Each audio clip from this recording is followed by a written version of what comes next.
कि भीमराव अंबेडकर जब स्कूल जाते तो अपने साथ एक बोरी लेकर जाते, क्लास के बाहर बैठते और शाम को उस बोरी को वापस लेकर आते, क्योंकि स्कूल में कोई भी इस बोरी को हाथ नहीं लगाना चाहता था।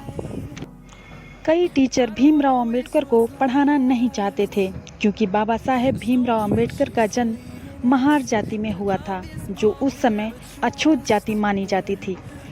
अछूतों के लिए पढ़ने लिखने, रहने, खाने पीने की बड़ी अमानवीय स्थिति थी। ये वो समय था जब किसी इंसान की परछाई और आवाज़ से भी लोगों को परेशानी थी। स्कूल में प्यास लगने पर भीमराव अंबेडकर नल से पानी भी नहीं पी सकते थे। चपरासी भी उन्हें ऊपर से पानी पिलाता था। जिस दिन चपरासी न आए उस दिन दिन भर प्यासे ही रहना पड़ता था।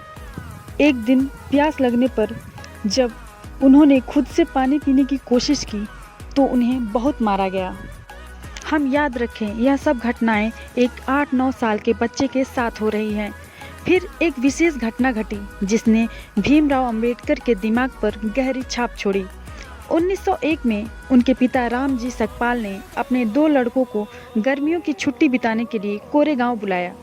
बड़ी तैयारी के साथ 10 साल के भीमराव अंबेडकर और उनके भाई ट्रेन से मैसूर पहुंचे, जहां उनके पिताजी उन्हें लेने आने वाले थे, लेकिन किसी कारणवश वो वहां नहीं आए। दोनों भाइयों ने यह निश्चय किया कि बैलगाड़ी करके मैसूर से कोरेगांव जाएंगे, और उन्होंने बैलगाड़ी कर ली। और रास्ते में जब गाड़ी वालों को ये बात पता चली कि दोनों बच्चे महार जाति के हैं, तो उसने उन्हें ले जाने से मना कर दिया। और फिर भीमराव अंबेडकर खुद ही बैलगाड़ी चलाते हुए मैसूर पहुँचे और गाड़ी वाला उनके पीछे पीछे गया, क्योंकि वो उनके साथ बैठकर दूषित नहीं होना चाहता था। फिर एक ऐसा समय आया जब वे 10 साल के थे और घर और स्कूल छोड़कर भाग जाना चाहते थे।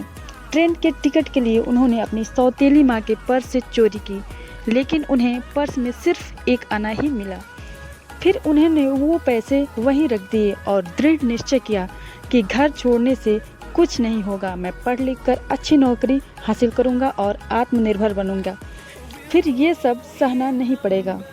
1904 में बाबा साहेब का परिवार सतारा से बॉम्बे आ गया।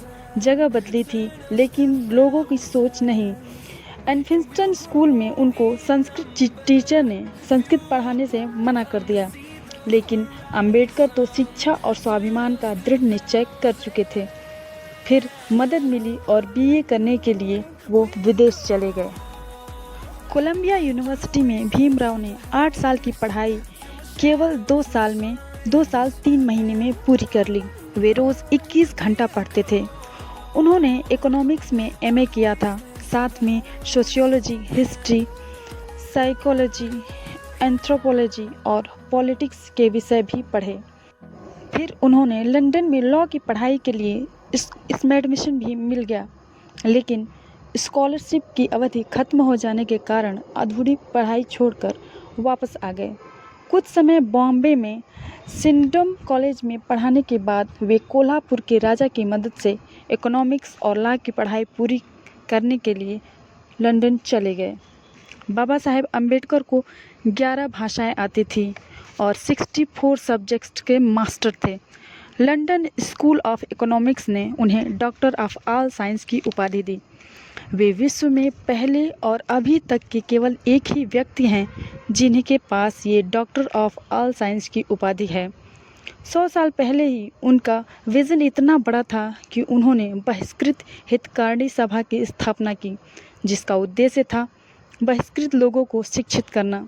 जब वे भारतीय संविधान का निर्धारण कर रहे थे तो उनके मुकाबले उतना पढ़ा लिखा कोई भी नहीं था। उनके विरोधी भी उनकी अवहेलना नहीं कर पाते थे। 3 साल की कड़ी मेहनत, 40 देशों के संविधान पढ़ने और कई देशों के समाज और कानून व्यवस्था को समझने के बाद डॉक्टर अंबेडकर के नेतृत्व में दुनिया का सबसे बड़ा संविधान बनकर तैयार हुआ। बाबा साहेब भीमराव अंबेडकर कहते थे कि शिक्षा शेरनी का दूध है, जो पिएगा वो दहाड़ेगा। बाबा साहेब के बारे में जितनी बातें की जाए उतनी कम पड़ जाएगी।